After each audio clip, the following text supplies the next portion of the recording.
semua, balik lagi ke dalam podcast Tertulia. Hari ini kita punya guest speaker yang sangat-sangat amazing cantik dari guru bahasa Indonesia kita, yaitu Miss Siti. Masita. Siti Masita. Siti Masita. Tapi sebelum itu, guru kita tersayang yaitu Miss Sita mau pantun dulu nih. Ayo Miss. Bukan Miss Sita. Kamu katanya. Tadi Miss Sita bilang. Oh gitu. Kamu Siapa sih? Ayo Miss Sita. yang Ale Lah, gak apa-apa tadi kan? katanya kamu. Ayo gimana? udah. Ikan hiu jalan-jalan, Cakep. jalan-jalan, makan pare. Artinya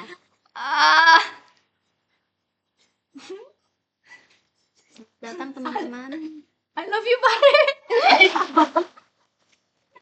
Wow, so nice. Maaf guys, jadi kemampuan bahasa Indonesia aku masih sangat-sangat minim dibandingkan dengan profesor kita ini. Oke, langsung aja kita mulai. Pertanyaan pertama itu, apa yang memotivasi Miss Sita buat jadi guru bahasa Indonesia? Kenapa nih? Oke, yang memotivasi sebenarnya kan dari waktu Miss Sita masih sekolah itu, Miss Sita udah suka nih sama puisi, film, terus menulis cerita. Miss Sita udah suka banget sama yang namanya sastra. Terus selama proses itu, Miss Sita mulai kepikiran nih gimana caranya membuat orang lain itu ikutan suka sama apa yang Miss Sita pelajari. Akhirnya Miss Sita memilih menjadi guru supaya bisa membagikan juga apa yang sudah Miss Sita pelajari, apa yang Miss Sita suka kepada orang lain. Jadi guru tuh susah nggak, Miss? Susah? Apalagi muridnya yang kayak kamu. Ih, enggak dong.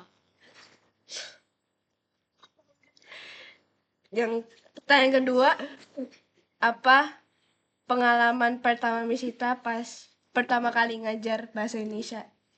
Apa? Iya. Bagaimana? Iya. Oke, pengalaman pertama mengajar yang pasti gugup, nervous gitu ya. Tapi Miss Sita juga antusias nih, karena akhirnya apa yang Miss Sita pelajari bisa dipraktikkan, bisa diterapkan. Tahun berapa, gitu. Miss? Tahun 2020. Ya, awal mengajar itu 2020. Di high school? Belum dong, ada satu sekolah negeri di Jakarta Timur. Itu Namanya? boleh disebut.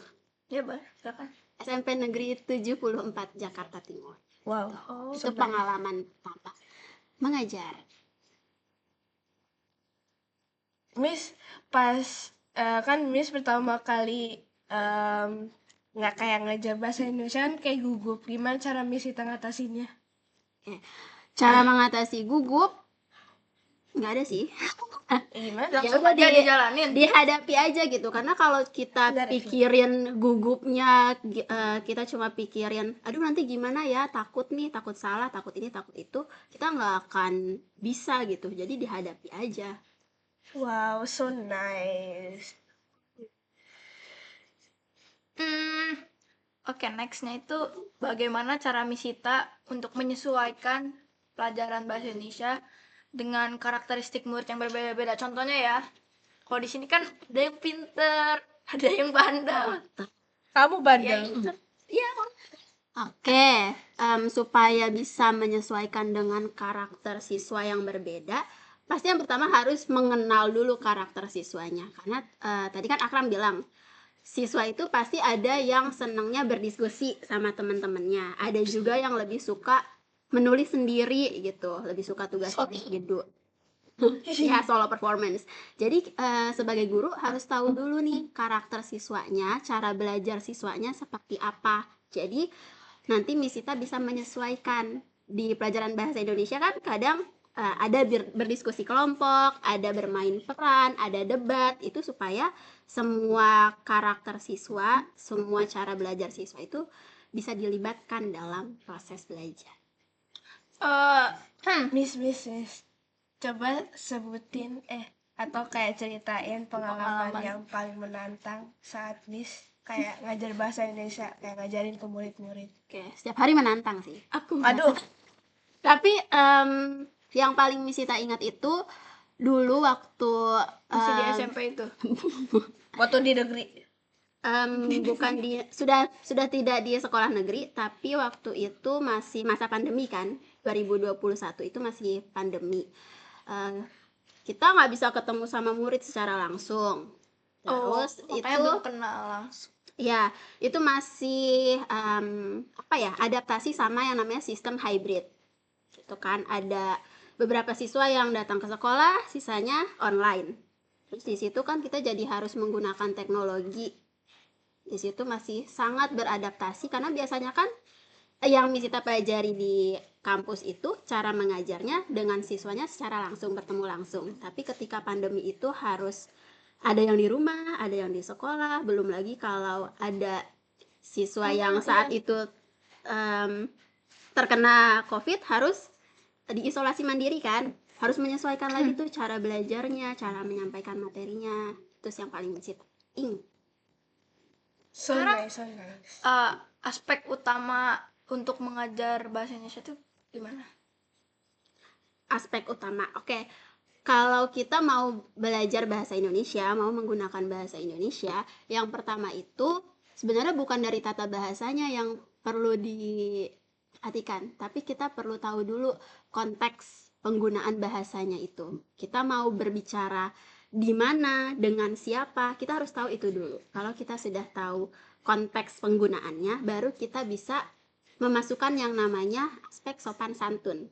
Misalnya nih, kamu udah tahu kamu mau berbicara ke guru yang posisinya guru Lebih itu tua. kan lebih harus dihormati usianya, lebih tua dari kamu. Berarti kamu bisa menggunakan bahasa yang formal, yang sopan gitu. Berbeda dengan ketika kamu bicara dengan teman yang seusia kamu atau yang di bawah usia kamu.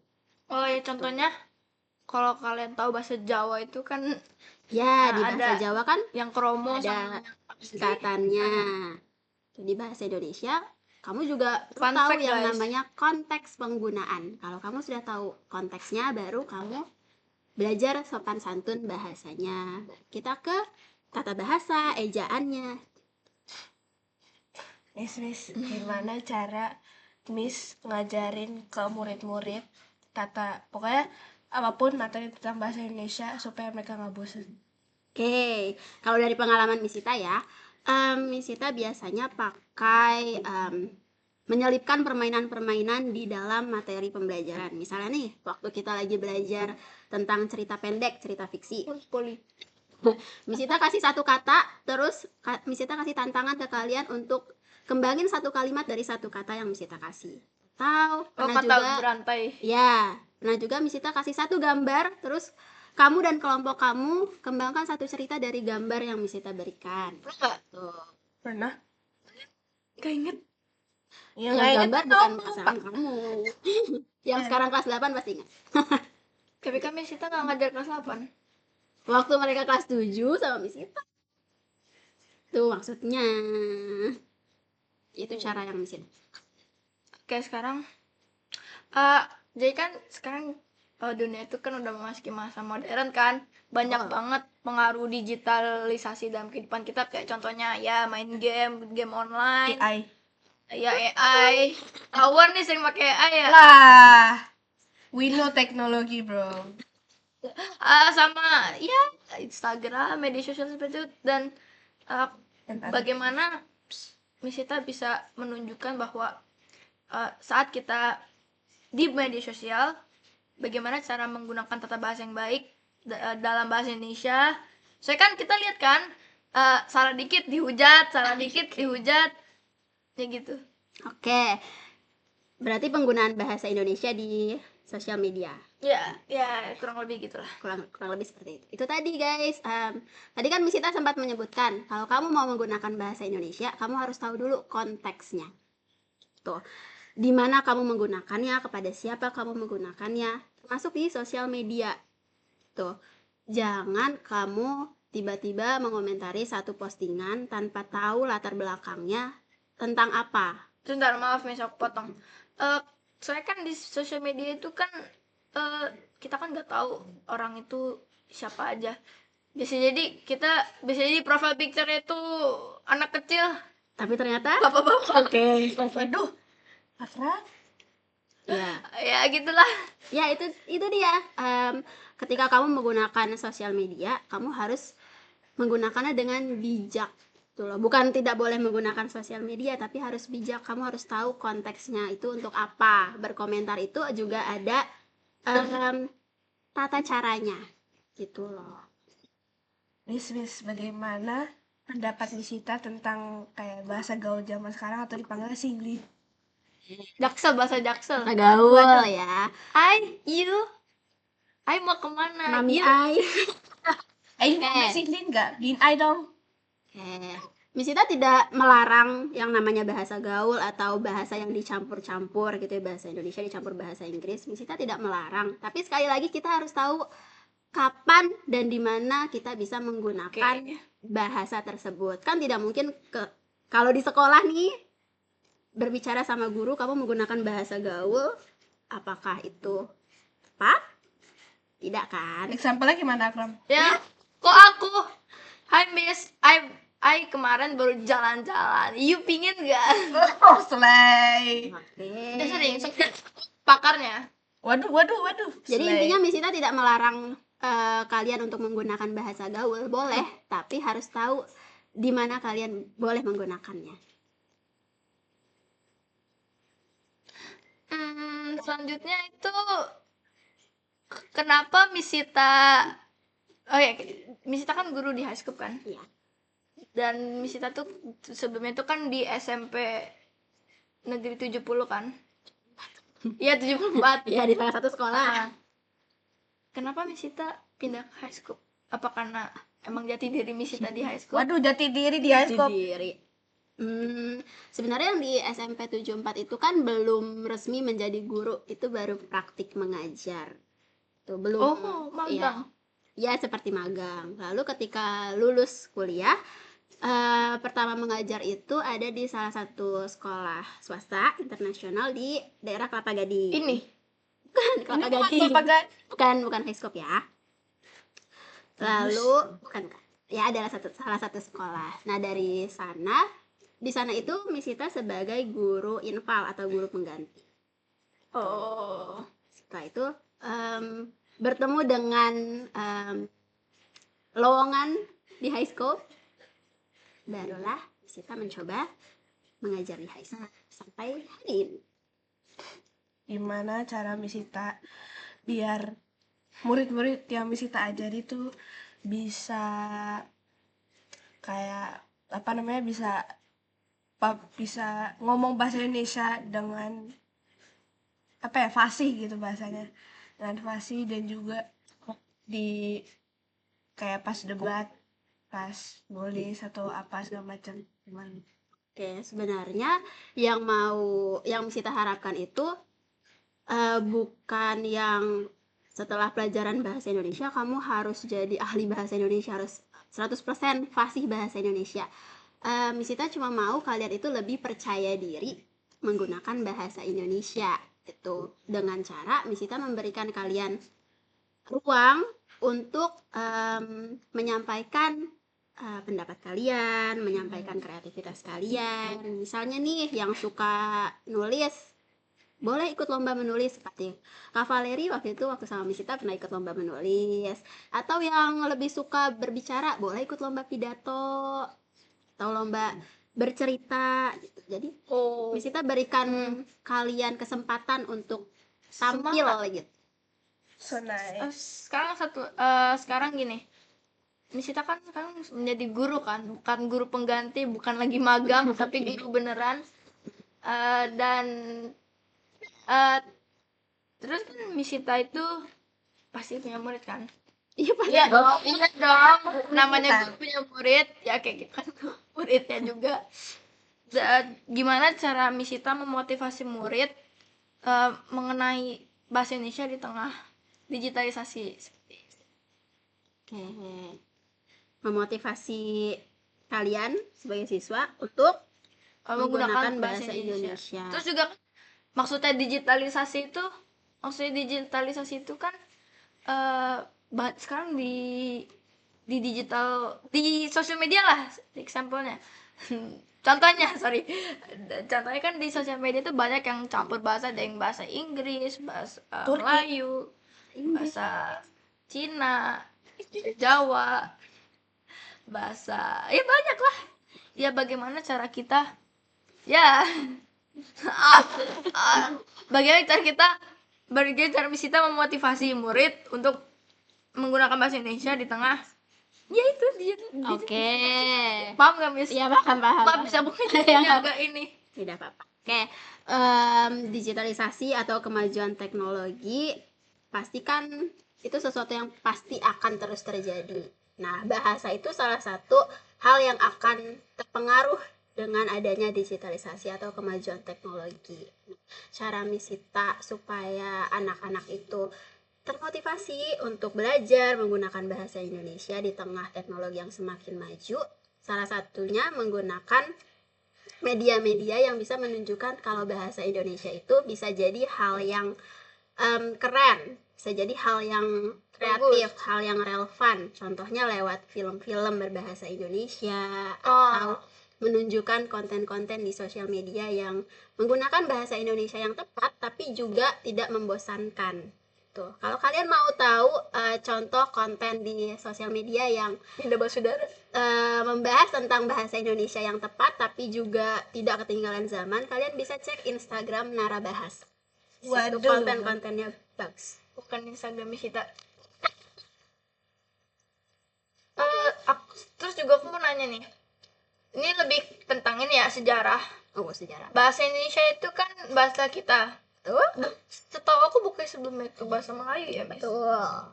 Tapi kenapa bisa evolve, bisa jadi kayak bahasa Indonesia seperti sekarang? Emang Miss dari Malaysia? Dari Indonesia. Malaysia Bekasi weh. Oke, jadi akarnya bahasa Indonesia kan dari bahasa Melayu. Kenapa bisa berevolusi disebut bahasa Indonesia? Karena itu tadi perkembangan bahasa. Gitu loh. Kenapa disebut bahasa Indonesia? Karena kita bangsa Indonesia. Gitu. Bukannya sempat ada campur tangan sama bahasa Belanda ya? Iya, itu kan dulu nih, zaman dulu. Bukan Kan zaman berkembang sekarang ya. Akram. Tadi kan bisa sebutkan ada yang namanya perkembangan. Perkembangan zaman itu berpengaruh ke perkembangan bahasa. Oke. Habis itu apa harapan Misita terhadap siswa di sekolah ini mengenai penggunaan bahasa Indonesia dalam keberlangsungan sehari-hari? Dalam kehidupan sehari-hari. Iya. Oke.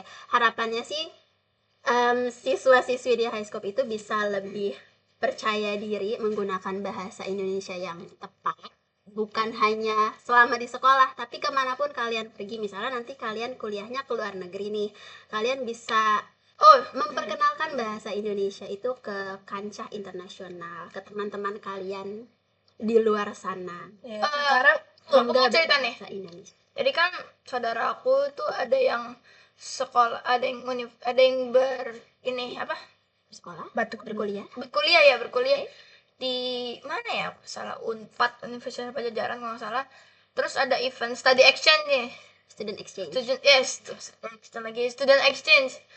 Kalau nggak salah dia bertukar pelajar dengan negara Jerman, dan di situ di Jerman dia sempat cerita kalau misalkan dia tuh kadang hampir bingung sama bahasa mereka, kadang ada ribet juga, tapi dia bisa bahasa Jerman.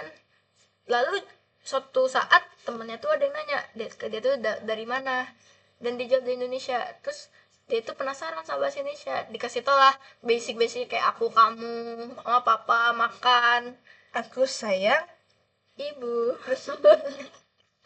Ya abis itu temen itu mulai coba translate bahasa dia ke bahasa Indonesia. Terus dia perlahan-lahan mulai mengenal bahasa Indonesia seperti itu. Sekarang udah balik sih ke Indonesia. Oke, ya itu tadi salah satu contoh kalian bangga berbahasa Indonesia.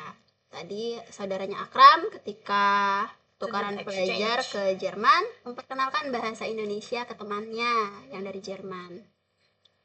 Salah satunya. Bagaimana pendapat Misita tentang kolaborasi atau murid, orang tua, dan masyarakat dalam menggunakan bahasa Indonesia menurut Miss? Menurut Misita, kolaborasi antara orang tua, guru, dan masyarakat itu sangat penting dalam pengaruhnya ke anak dalam penggunaan bahasa Indonesia. Nah, ketika orang tua, guru, dan masyarakat di sekitar si anak menggunakan bahasa Indonesia yang tepat, yang sesuai, pasti nanti anak akan mencontoh nih bahasa tersebut. Tuh, kalau anak sudah mencontoh yang baik-baik, diharapkan si anak bisa menerapkan bahasa Indonesia yang tepat itu dimanapun dia berada, bisa mengajarkan teman-temannya juga. Tuh. Misita pernah ngajari guru ya? Parah ya, Akram ya? Sebelum ngajarin, Misita pernah ngajar gak? Ngajarin apa? Sebelum magang, sebelum bekerja, Misita pernah ngajarin Kalau gak? sebelum magang pernah jadi guru les. Oh, Ya. So nice. Sosis. Jika Misita diberi kesempatan untuk jika Misita diberi kesempatan untuk Misita diberi kesempatan untuk mengubah sesuatu dalam sistem pendidikan di Indonesia ini, Misita mau ngubahnya apa? bahasa Indonesia gimana? Sorry ya. Menarik. Maaf Miss, aku potong. Kan sekarang pendidikan Indonesia itu kurikulumnya ganti-ganti terus. Sebelum Nadiem Makarim ganti, setelahnya itu Nadiem Makarim, lah ini diganti lagi. Oke. Habis itu juga yang menurut aku agak aneh itu, kenapa ya nggak dibikin satu kurikulum yang dipakai terus menerus. Terus kalaupun harus digantinya itu ya paling seperincinya aja, sedikitnya aja, detailnya aja, detailnya ditambahin, ngerti nggak Miss? Berubah lagi dong. Ya dirubah dikit aja. Oke. Kalau ini kan langsung full satu Paham. kurikulum dirubah. Oke, setuju sih sama Akram. Terlalu banyak perubahan untuk kurikulum pendidikan Indonesia. Jadi, kalau Miss Sita punya kesempatan untuk mengubah satu hal di sistem pendidikan, Miss Sita berharapnya itu bisa mengubah sistem pendidikan kita menjadi kurikulum yang lebih fleksibel. Fleksibel itu bukan berarti setiap tahun berubah ya. Ya, fleksibel itu menyesuaikan. Benar yang tadi dikatakan. Kalau memang ada satu hal yang perlu diganti, ya sudah satu poin itu saja yang diganti, tidak perlu dari Satu awal sampai akhir semuanya diganti. Itu sih. Tapi Misita, Misita kan nih Gen Z kan? gadget awal banget kan, baru lahir. Berarti lahirnya tahun 2000 ya? 2000-an. 99. Oh, berarti Misita Awal banget, baru jempol.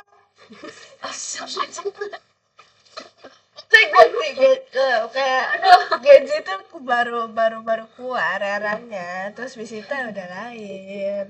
Berarti sekarang Gen Z awal. Oh, oke. 99. Ya, nah ini. Oh, oke, Miss. 98, 97 Tadi kata 2000. Soalnya aku mau nanya nih, jadi kan dulu itu zamannya Soeharto kan tuh kurikulum beda banget kan. Ya Misita kan nggak punya pengalaman ya di zamannya Soeharto kurikulumnya, tapi setahu aku itu pokoknya hafalin ini harus. Kamu punya pengalaman?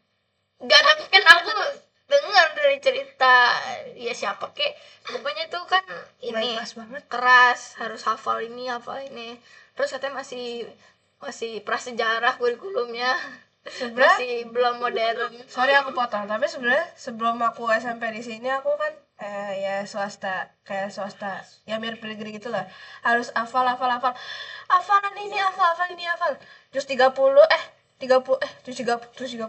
harus hafalin semua. Iya. Ya begitulah. Hafalan materi IPA, hafalan materi bahasa Indonesia, IPS. Pokoknya banyak lah yang harus dihafalin. Itu pas aku sekolah di sana tuh aku stres banget. Aku sampai kayak nangis setiap hari. Tapi untung lulus. Yeay. Sebenarnya sistem hafalan memang masih diterapkan di beberapa sekolah. Tapi kan zaman dulu itu keras banget. Tapi menurut Misita lebih suka kurikulum zaman dulu atau sekarang? kurikulum Kalau misalnya bahasa sekolah. yang Misita rasa mungkin yang sekarang ya, karena dulu kan waktu Misita masih jadi siswa, masih jadi murid, semua itu sumber informasinya itu hanya dari buku, Ya minim. ya kan? Atau kalaupun dari video itu yang bisa akses hanya gurunya. Terus nanti ditampilkan di kelas supaya semua anak bisa lihat. Kalau sekarang kan karena ada kemajuan teknologi, cari informasi itu lebih mudah. Bukan hanya dari buku, di internet sudah ada. Kalau mau cari sumber tambahan bisa lihat YouTube, bisa dari beragam gitu sumbernya, lebih Lebih ini. menyenangkan, lebih banyak, lebih mudah diakses. Iya. Gitu. Tahun 99 berarti pas aku lahir Misita masih remaja dong. Ya iya. Kamu Ya lahir Allah, 13. ya masih remaja. Kecuali SMP kamu seumuran. lahirnya tahun 2000 ya, beda setahun. Oke. Kalau gitu udah itu aja sih sebenarnya pertanyaannya. Tapi aku gimana ya? Aku kan justru aku jujur ya. Nggak Aku boleh. tuh- Emang dari tadi bohong. dari tadi Dari jujur, tadi Miss. bohong. Dari tadi aku tuh jujur suka banget sama bahasa Indonesia, apalagi suka film-film bahasa Indonesia, buku-buku novel bahasa Kamu Indonesia. sinetron itu ya. Bukan, itu mah Yang ketabrak badan pakai mobil, habis itu yang diperban kepala. Oh, Indosiar itu ya. es goreng keliling. Printer keliling. Kopi keliling. Mana coba tuh? Ya begitulah. Kalau film itu film bahasa Indonesia aku paling suka. Oke. Yang ditanya Asik. Misita paling suka bahasa Indonesia apa? Film bahasa Indonesia bisa Villa. Banyak sih. Kalau Dilan. Dilan suka. Dilan bagus, Dilan main bagus. Tapi Oke. aku yang Tapi paling suka Dilan tuh set ending, Mas. Kan gak semua hal harus happy ending. aku tuh ada 3 top rated film dari Indonesia yang bagus. Apa aja itu? Nomor 1 oke dari nomor 3 dulu ya. Kalian tahu, oke, para penonton, kalian tahu nggak film Miracle Cell 7 apa sih? Miracle number 7. Kan Miracle on Cell number 7. Ya udah sama aja, Kram. Miracle in Cell nomor 7. Iya, Miracle in Cell number 7. Jadi kan tuh filmnya tuh tentang ya bapak yang salah vonis di penjara, hukuman mati, terus anaknya tuh datang sono. Itu udah sequel yang kedua yang lupa ditonton. Waduh, Itu lumayan, promosi. itu lumayan bagus filmnya karena ya Menyentuh sedih, lucu juga, sama pemerannya juga bagus. Kalau nggak salah komika juga ikut main situ. Kalau misalnya apa? Kalau Misita sebenarnya film-film Indonesia yang Misita suka itu dari film-filmnya Om Joko Anwar. Oh, yang terbaru itu kalau nggak salah Bukit Duri. Ya, yang terbaru itu Pengepungan di Bukit Duri. Oh. Salah satu yang Misita suka itu top 3 teratas film Joko Anwar yang Misita suka. Cicak Kubur. Oke, tapi itu tidak masuk 3 teratas sih. Oh, Kalau kalian tahu ada yang judulnya Kala, yaitu film Oh, iya. lama Tahu, banget tahu. sih. waktu Saya suka debutnya itu. Joko Anwar itu. Ya, Debutnya Joko Anwar. Kala terus Perempuan Tanda Jahanam. Waduh, jahanam didoain. Ya, I love Joko Anwar. Film-filmnya yang maksudnya ya. Tahu Joko Anwar. Kita suka film-film Joko Anwar. Satu kata untuk Joko Anwar tentang filmnya. Nice. Kan? Nomor 1 tadi itu Pengepungan di Bukit Duri. Nomor 1 Perempuan Bukit Duri. Iya. Udah nonton belum, Miss? Sudah dong, hari pertama Misita nonton. Ketemu artisnya? Tidak. Kan mereka visitnya di tempat lain. Kalau aku nomor 3 itu Miracle Cell number 7. Nomor 2 itu menurut aku yang one of the best itu apa ya? Oh, ini filmnya Joko Anwar juga, yaitu ini kategori film atau seri ya? Ini yang Strange Things itu apa? Stranger Things. Stranger Things lagi yang Apaan sih? ini loh yang tentang yang series itu kok aku lupa ya namanya. Ya pokoknya gitu ya, Yang series series Joko Anwar. seriesnya itu apa namanya? Yang Daydream itu. ya Daydream yang Daydream itu Joko Anwar Daydream apa? Jangan berarti. Apa sih? Aduh. Ya udah itu. Ya, Oke, yang series, tahu Joko komen ya, Anwar. guys, yang tahu Dari komen. Kamensi Pictures. Terus yang satu itu, nomor satu itu one of the best in Indonesia, which is The Redemption. Tamis. Ya udah segitu aja sih guys ya. Ya itu filmnya aku sih belum nonton, tapi Nah, terus gimana bisa jadi nomor 1?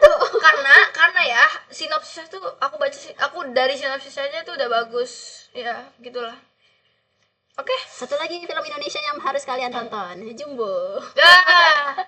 Aku belum nonton sih, aku males. Ayo nonton. Nonton ya guys. Oke. Mungkin Segitu itu aja aja, untuk podcast podcast kita hari saat ini. ini. Terima kasih sudah menonton. Jangan lupa di like, comment, Comment, share, subscribe. subscribe. Bye bye. Tunggu sebentar. Mengakhiri ini podcast Pantun. Pantun Sita. Pantun apa ya? Mikir dulu. Kan hiu makan tomat. Selamat. Ya udah, makasih. Bye. Bye.